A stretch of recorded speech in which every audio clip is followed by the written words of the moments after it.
name's John. Hello, and I'm Neil.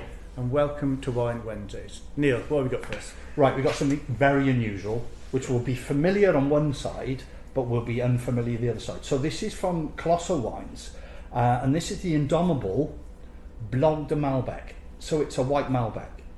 So as we know with champagne, which we've probably gone over a couple of times, but just to explain, red grape variety, inside the flesh is white.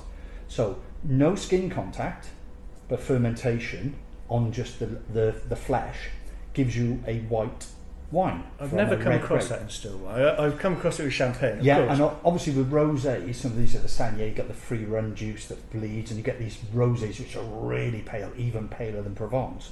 But this is no skin contact whatsoever, so the colours are completely different. So this is mainly from Uco Valley in Argentina. So again, a Malbec from Argentina, but a white. Mm-hmm.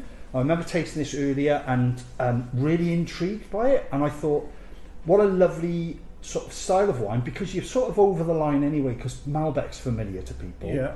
But you're doing something completely different. So, you know, you've got Malbec and you can have both sides of the barbecue. So your red meats are taken care of and your grilled fishes and stuff are taken care of. So let's give it a go. We were noting on the colour, weren't we? Yeah, there's just a little hint of pink, but not much. Even without any skin contact, there's any contact at all will give it any sort of colour. Sometimes you get Pinot Gris with that little blush on them. It's really unusual on the nose. Really unusual on nose, and almost on a blind tasting, if you did in a black glass, you may get red fruits coming through. Yeah, I'm thinking like apple. Very much like red apple, and I think there's a little bit of spiciness in there as well. There's something in there. Yeah, there is. So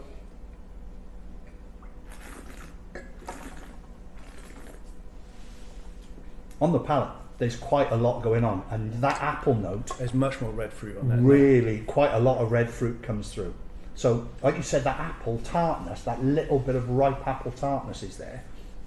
But there's a bit of spice as well. It's disorientating. It is all over the shop. And there's a little bit of that white spice that you sometimes get in something like an Austrian Grüner Veltliner, that type of thing, which I always say is really good. If you put it on the list... White pepper, and it goes with so many different flavours.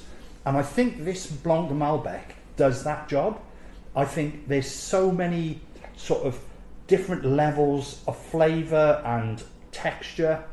I think this is a really good wine. It is quite weighty, isn't it? Really weighty, but still refreshing as well. Yeah. I think this is really, really interesting. There's a little bit of American oak on there as well. Okay. So that probably adds to the spice, but also probably softens the acidity down as well. So I think this is a really, really unusual wine. It's $19.99 from Fine Wines Direct UK, but it's something, you know, you maybe put in your basket and you think, this will be really interesting, but it's really, really nice. Yeah, it's something very new. Very new, very unusual, and just jumping back on the Malbec train. Cheers.